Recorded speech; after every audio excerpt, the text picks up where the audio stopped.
What is up, Z Fighters? It's Manga Adventures, and you asked for this what if, so here it is. If you ever want a choice on what videos are uploaded, check out my community tab and leave a vote for yourself. But no more talking, let's jump straight into the video. The first thing we have to establish before we start the story is how strong Caulifla would be in Universe 7. We all know the Universe 6 Saiyans are thousands, if not millions of times stronger than the Universe 7 Saiyans initially. When we're introduced to Kaba in the Universe 6 tournament, he is on even grounds with base Vegeta, the same Vegeta who is training all throughout Z, gaining multiple Zenkai boosts, and had just been training under the Angel Whis for a year. Imagine if base Kaba fought base Vegeta in any other arc. If he fought Super Saiyan 2 Vegeta in the Battle of Gods movie, it would be a curved stomp. Trust me, I'm not too far on the power scaling in Super, but I have to accept it if I want to make accurate what ifs and not get power scaling complaints in the comments. Anyway, next we're introduced to base Caulifla, who's stronger than base Kaba, which means she is also above all of Z. With this information, we can't just pluck her into Universe 7. She'd not only be too powerful, but it wouldn't make any sense for the Saiyans of that universe. So we have to scale her down majorly to match the universe she's in. So Kaba was chosen by Champa to represent all Saiyans. For simplicity's sake, let's say he was the strongest or an elite, making his power level by Universe 6 standards, give or take, the same as Vegeta, 18,000.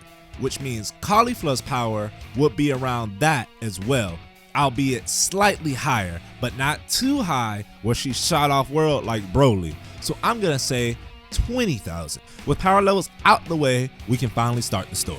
Caulifla is born around the same time as Vegeta, and like most Saiyans, she's sent off-world to conquer planets in the name of Lord Frieza, though eventually she gets tired of following orders. She's been around long enough to realize she's much stronger than any other Saiyan, even the adults. So why should she listen to anyone but herself? So when the order for all Saiyans to return to planet Vegeta was issued, she refused. The other Saiyans she was with told her this was an order from Frieza himself, and it can't be disobeyed.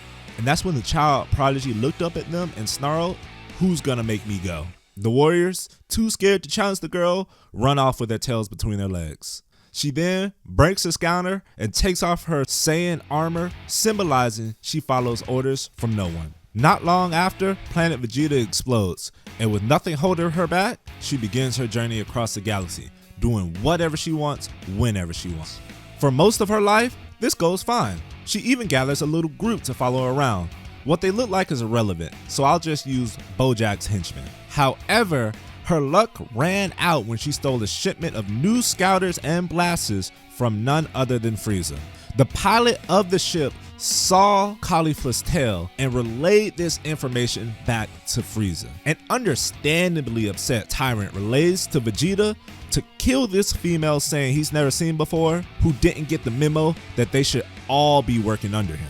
Though, Vegeta sees this as an opportunity to recruit more of his people to his cause of defeating Frieza, since Raditz just left to go get his brother. So he sends Nappa to her last known location. Nappa arrives not too long after Caulifla sells the last scouters and blasters to planets rebelling against Frieza's army. He tells her that he's allowing her to work directly under Prince Vegeta, which pisses her off to say the least. She states she works for no one. As her power begins to rise, Nappa picks this up on the scouter, shocked that it says 20,000, meaning it's higher than Vegeta's. This must be some sort of malfunction. An ignorant Nappa charges forward only to be hit with a 1-2-3 hit combo, immobilizing him. Caulifla crouches down in an intimidating manner and asks him, "Now who am I working for?" But before Nappa can answer, a transmission comes across his scouter. It's from Earth. Apparently, there are wish-granting orbs called Dragon Balls there. This puts a smile on Caulifla's and her crew's faces, who think about all the possibilities they can use them for. Now in a good mood, she tells Nappa to inform the prince that she got dibs on the Dragon Balls, and if he doesn't want trouble, he better not come to Earth. Nappa scurries back to his pod, but Vegeta says just head straight to Earth, there's no time to waste. A year passes, and I would say the first to arrive on Earth would be Caulifla, since Nappa had to heal up, so he fell a little behind on the trip there. He comes around the same time as Vegeta and runs up to him saying she has a power level higher than his, and you can't fight alone. But if we work together, maybe. But before he can finish, Vegeta blasts him into dust, saying he doesn't need help from a failure and that the scouter must be broken. Caulifla laughs, saying you just made things a lot easier for him, as she slips into a fighting stance.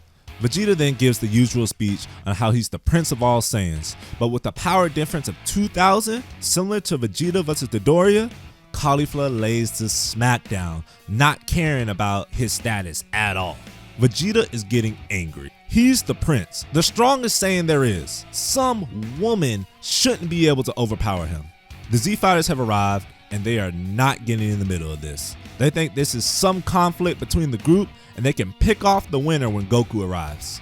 Now, Vegeta isn't going down without a fight. He refuses to lose and is even able to land multiple hits on Caulifla, but as the battle drags on, his tenacity can only get him so far, because Caulifla is just as eager to continue the brawl, happy she's finally getting someone who can take what she dishes out.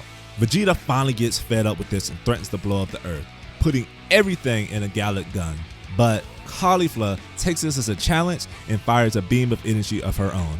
The two clash for a moment, but Caulifla is able to win the struggle, though Vegeta still refuses to give up. He considers using the artificial moon, but seeing that Caulifla still has her tail, that will put him at a disadvantage. As he thinks of a plan, Goku arrives, gaining everyone's attention because the Z Fighters scream his name as they usually do when he appears. Now, before they can catch him up on the situation, Caulifla's gang, who overheard them earlier but remained silent until now, shouts that this is the Goku god they were waiting for so they could jump you. Caulifla glares at Goku, saying, "What are you, their muscle or something? You think you can beat me?" Goku smirks, "I don't know, you seem pretty strong, but there's a chance." This causes Caulifla to charge forward in anger, saying, "We'll see about that," and sends Goku flying. But he comes back full force with a Kaioken, though this isn't able to catch Caulifla off guard, who's able to block the attack. She's surprised, wondering what the technique is, but shrugging it off, saying it won't be enough, before knocking him back again. But this time, Goku isn't sent flying. He agrees with her and says he'll have to kick it up a notch if he wants to win, before screaming Kaioken ×3.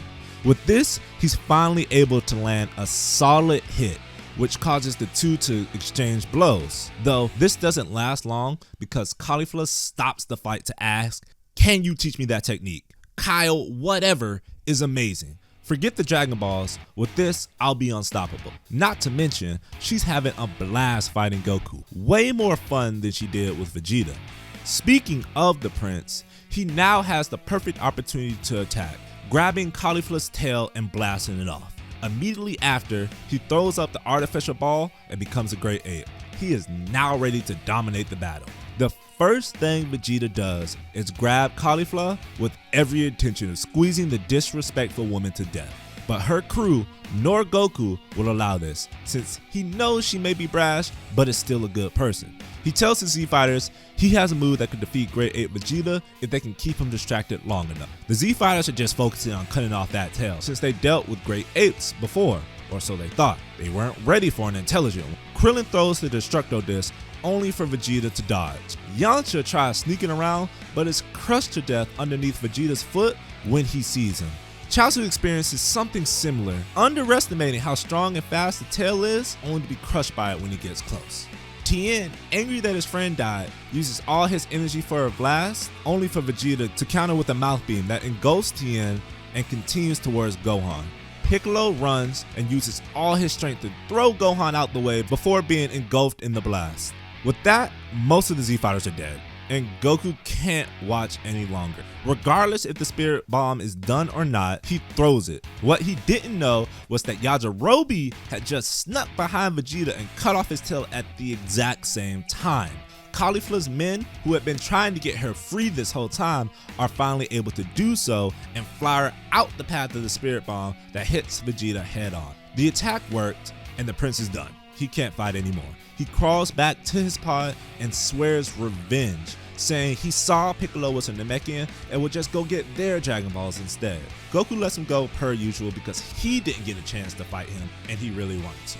But that's not all he does. He also gives his last senzu bean to the greatly injured Caulifla. She jumps up with joy after eating, feeling stronger than before, throwing a flurry of shadow punches at blinding speed. She then demands a rematch with Goku, but he declines, saying that he's too exhausted and has to focus on getting his friends back. Caulifla ponders the situation, stating, since Vegeta's going to Namek to get their Dragon Balls, her crew will try to interfere with him as much they can. Since the Namekian power levels are higher than normal in the galaxy, they shouldn't have to worry about Frieza's forces arriving on that planet. Meanwhile, she'll stay on Earth waiting for Goku to heal up. After they have their rematch, they'll follow close behind. Nobody really has a problem with the plan. It's soundproof for the most part, except Krillin and Gohan insist on going with her crew since it's their friends that they're trying to revive. Caulifla agrees and the plan is set. Gohan and Krillin leave with Caulifla's crew as soon as possible, and Caulifla waits for Goku to rest up. She's impatient at first, but Chi-Chi's home cooking makes it more bearable. A week later, Dr. Bruce finishes up the spaceship with the gravity chamber, and since Goku wasn't as injured as canon, no senzu beans were needed, but he does take them with him for the trip to Namek. Excited that the longest week of her life is over, Caulifla hops on the ship with Goku and the two begins their rematch on the way to Namek. This is where I'll end part 1. So what did you think? Did I do the character of Caulifla justice or did I ruin her? Also, let me know what you think of the power scaling. Was I right in my decision to scale her down? And if I was, but you don't agree with how strong I made her, what would you have her power level be at? Or should I have kept her as powerful as she was in Super? Make sure to comment below. But that's enough questions. Thanks for watching, and I hope you stick around for part 2.